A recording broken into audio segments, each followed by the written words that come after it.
सरकारी मनोरंजन में आपका फिर से स्वागत है।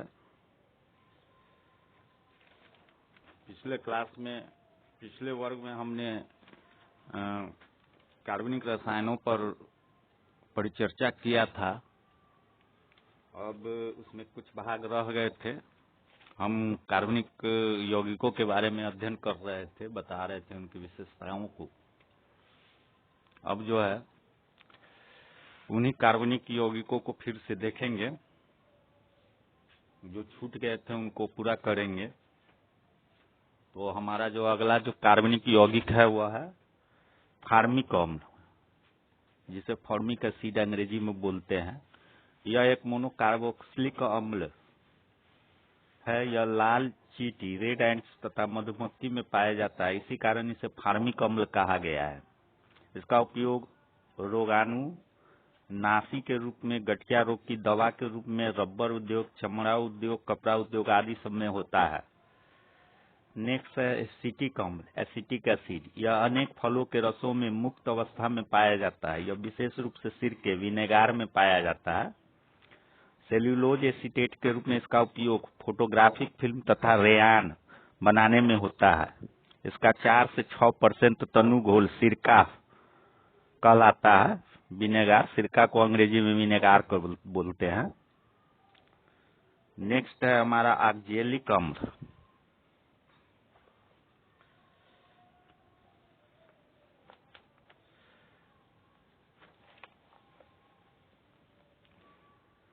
ऑक्जेलिक अम्ल जो है यह पोटेशियम लवण के रूप में प्रायः वनस्पतियों में पाया जाता है। मानव गुर्दों में कैल्शियम ऑक्जेलेट के एकत्रित होने के कारण ही पथरी की बीमारी पैदा होती है।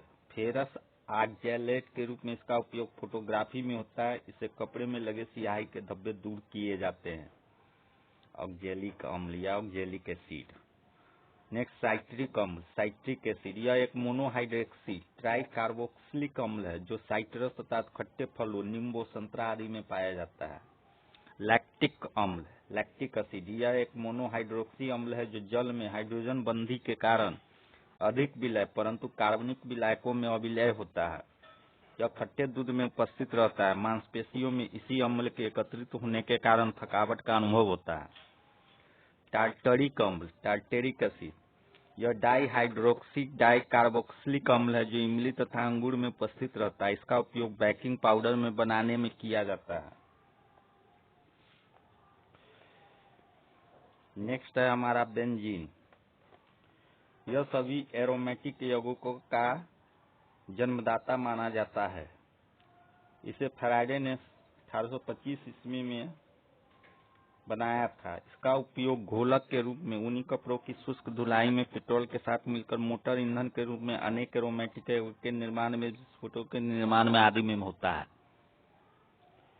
नाइट्रोबेंजीन, इसे मिर्वेन का तेल भी कहा जाता है। Oil of mirbane, mirbane. यह एरोमेटिक नाइट्रो यौगिक श्रेणी का प्रथम सदस्य है। इसे सर्वप्रथम मिस चेरेलिच ने 1834 में बनाया था। इसका उपयोग ट्राई नाइट्रोबेंजीन नामक विस्फोटक के निर्माण में होता है। फिनाल, C6H5OH फिनाल है, एक इम्पोर्टेंट यौगिक है। यह बेंजीन का मोनोहाइड्रोक्सी व्युत्पन्न, मोनोहाइड्रोक्सी डेरिवेटिव जिसको कहते हैं, इसे कार्बनिक अम्ल भी कहा जाता है। इसका उपयोग पिक्रिक अम्ल, विस्फोटक, फिनाल्फथैलीन, बेकेलाइट, सैलोल, एस्पिरिन, सैलिसिलिक अम्ल आदि के निर्माण में होता है। इसका मुख्य प्रयोग जीवाणुनाशक के रूप में किया जाता है। बेंजोइक अम्ल, यह एक एरोमेटिक कार्बोक्सिलिक अम्ल है। इसका प्रयोग खाद्य पदार्थों के संरक्षण में किया जाता है। टॉलुइन, टॉलिन, इसे सर्वप्रथम टालू बाल्सम ने नामक एक रेजिन के शुष्क स्राव द्वारा प्राप्त किया गया था। इसी आधार पर इसका नामकरण किया गया है। इसका उपयोग TNT नामक विस्फोटक के निर्माण में, घोलक के रूप में शुष्क धुलाई में, सैक्रिन एवं क्लोरोमीन टी नामक दवाओं के निर्माण में तथा पेट्रोल एवं बेंजीन के साथ प्रतिहिमीभूति एंटीफ्रीज के रूप में होता है।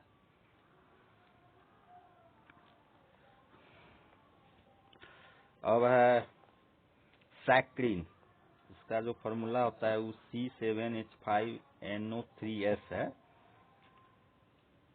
और ये जो है टालवी के ऑक्सीकरण से बनता है। ये आर्थोसल्फाबेंजामाइड चीनी से 550 गुना मीठा होता है। इसका प्रयोग शरबतों में तथा मधुमेह के रोगियों के लिए चीनी की जगह किया जाता है। नैफ्थेलीन C10H8 यह एक पॉलीन्यूक्लियर हाइड्रोकार्बन है जिसकी गोलियां कीड़ों को कपड़े से दूर रखने में उपयोगी होता है। थाइकोल यह दूसरा कृत्रिम रबर है जो डाइक्लोरोइथेन को पॉलीसल्फाइड के प्रतिक्रिया से बनाया जाता है। इसका उपयोग खनिज तेल ले जाने वाले पाइप बनाने में, विलायक जमा करने वाले टैंक, सॉल्वेंट स्टोरेज टैंक आदि बनाने में किया जाता है। नियोस्प्रीन यह एक संश्लिष्ट रबर है।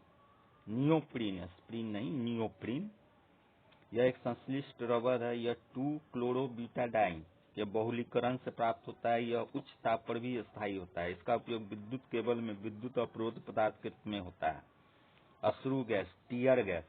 अश्रु गैस का प्रयोग कभी कभी अनियंत्रित भीड़ को तितर-बितर करने में किया जाता है। अल्फा क्लोरो एसिटोफिनान, एक्रोलीन आदि कुछ प्रमुख अश्रु गैस है। मस्टर्ड गैस यह एक विषैली गैस है जिसका प्रयोग प्रथम विश्व युद्ध के समय रासायनिक हथियार केमिकल वेपन्स के रूप में किया गया था। जब एथिलीन की प्रतिक्रिया सल्फर मोनोक्लोराइड के साथ कराई जाती है तो मस्टर्ड गैस प्राप्त होती है। मिथाइल आइसोसाइनेट यह एक विषैली गैस है। भोपाल में कीटनाशक दवा बनाने वाली कंपनी यूनियन कार्बाइड कारखाने में इसी गैस का रिसाव दुर्घटनावश हुआ था जिससे काफी संख्या में लोग मर गए थे। मार्स गैस जो हो गया, दलदली स्थानों पर नीचे दबी हुई वनस्पति और जैव पदार्थों के जीवाणु विच्छेदन से इसकी उत्पत्ति होती है। गोबर गैस, गीले गोबर के सड़ने से ज्वलनशील मीथेन गैस बनती है जो वायु की उपस्थिति में सुगमता से जलती है। गोबर गैस संयंत्र में गोबर से गैस बनाने के पश्चात शेष पदार्थ का उपयोग कार्बनिक खाद के रूप में किया जाता है। द्रवीभूत प्राकृतिक gas, liquefied natural gas LNG और LPG, द्रवित पेट्रोलियम गैस LPG। द्रवित पेट्रोलियम गैस की तरह ही यह प्राकृतिक गैसों का द्रवित रूप है, LNG बोलते हैं इसको। इसमें मुख्यतः मीथेन रहती है अर्थात इसका मुख्य संगठक मीथेन है। एस्पिरिन, एसिटाइल सैलिसिलिक अम्ल को एस्पिरिन कहा जाता है। यह एक ज्वरनाशी तथा पीड़ानाशी दवा है। पैरिल्डिहाइड, निर्जल एसिटिल्डिहाइड में शांत सल्फ्यूरिक अम्ल डालकर गर्म करने से पैरिल्डिहाइड प्राप्त होता है। इसका उपयोग नींद लगने वाली दवा के रूप में होता है। यूरोट्रोपिन, इसका रासायनिक नाम हेक्सामेथिलीन टेट्राएमीन है। फॉर्मेल्डिहाइड की प्रतिक्रिया अमोनिया के साथ करने पर यूरोट्रोपिन प्राप्त होता है। इसका उपयोग मूत्र रोग की दवा के रूप में होता है।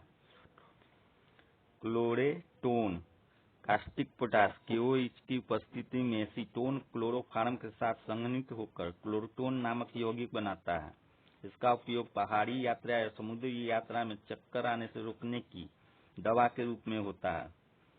गेमैक्सेन, इसका रासायनिक नाम बेंजीन हेक्साक्लोराइड या BHC है। यह एक प्रबल कीटाणुनाशक है।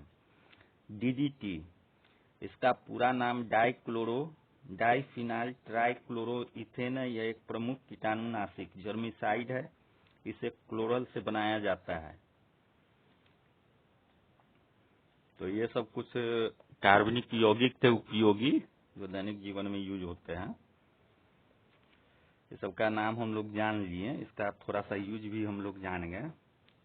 अब हमारा नेक्स्ट टॉपिक है एल्कोहलीय पेय, अल्कोहलिक ब्रिवरेज जिसको बोलते हैं। ये जो है अल्कोहलिक पेय जो है भिन्न भिन्न पदार्थों के किण्वन से बनाई जाती है और इसमें अल्कोहल की मात्रा भी अलग अलग होती है। बियर, शैंपेन, साइडर, पोर्ट एवं शेरी, विस्की, ब्रांडी, रम आदि कुछ प्रमुख अल्कोहलीय पेय या शराब हैं। बियर में अल्कोहल की मात्रा सबसे कम तथा रम में सबसे ज्यादा होती है और इन पदार्थों को दो भागों में विभाजित किया गया है। श्रावित पेय डिस्टिल्ड बिवरेज, ये जो है बिना श्रावित पेय के श्रवण द्वारा तैयार किए जाते हैं। इसमें अल्कोहल की मात्रा 40% से 55% तक होती है। तो इसमें विस्की और ब्रांडी जो है प्रमुख है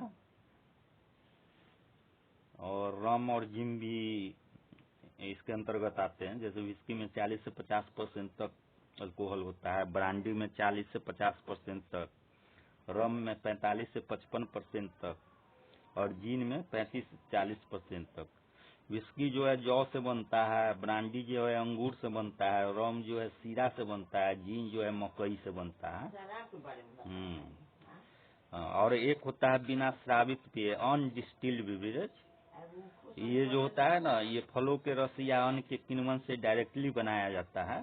किण्वित द्रव को छान कर उसमें इच्छित रंग एवं सुगंध मिला देने से यह बन जाता है। इनमें अल्कोहल की मात्रा 3% से 15% तक होती है। तो बिना श्रावित पेय में कुछ प्रमुख है बियर, जिसमें 3 से 6% तक अल्कोहल रहता है और यह जौ से बनता है। पोर्ट और शेरी, इसमें 15 से 25% तक अल्कोहल रहता है और यह अंगूर से बनता है। और शैंपेन हो गया, इसमें 10 से 15% तक अल्कोहल रहता है और यह अंगूर से बनता है। और एक साइडर हो गया, ये इसमें 2 से 6% तक अल्कोहल रहता है और यह सेब से बनता है। अब कार्बनिक अम्ल के कुछ प्राकृतिक स्रोत सब के बारे में जान लेते हैं। जैसे फार्मिक अम्ल लाल चींटी से प्राप्त किया जाता है, इसका प्राकृतिक स्रोत है। लाल चींटी जितना भी रहता है ना उसमें फार्मिक अम्ल है। बेंजोइक अम्ल, घास, पत्ते एवं मूत्र में बेंजोइक अम्ल पाया जाता है। एसिटिक अम्ल फलों के रस में मेनली यह पाया जाता है। लैक्टिक अम्ल दूध में होता है। साइट्रिक अम्ल जितना भी खट्टा फल होता है, जैसे नींबू हो गया, संतरा हो गया, इस सब में साइट्रिक अम्ल होता है। ऑक्जेलिक अम्ल सारेल का वृक्ष होता है, उसमें होता है। टार्टेरिक अम्ल इमली में पाया जाता है और ग्लूटेमिक अम्ल गेहूं में पाया जाता है। तो ये सब कार्बनिक रसायन का कुछ प्रमुख विषय वस्तु था जिसका हम एक्सप्लेनेशन वर्णन कर चुके हैं और यहीं पर हम इस विषय वस्तु को अब समाप्त करते हैं। और यह रसायन का ज्ञान हम लोग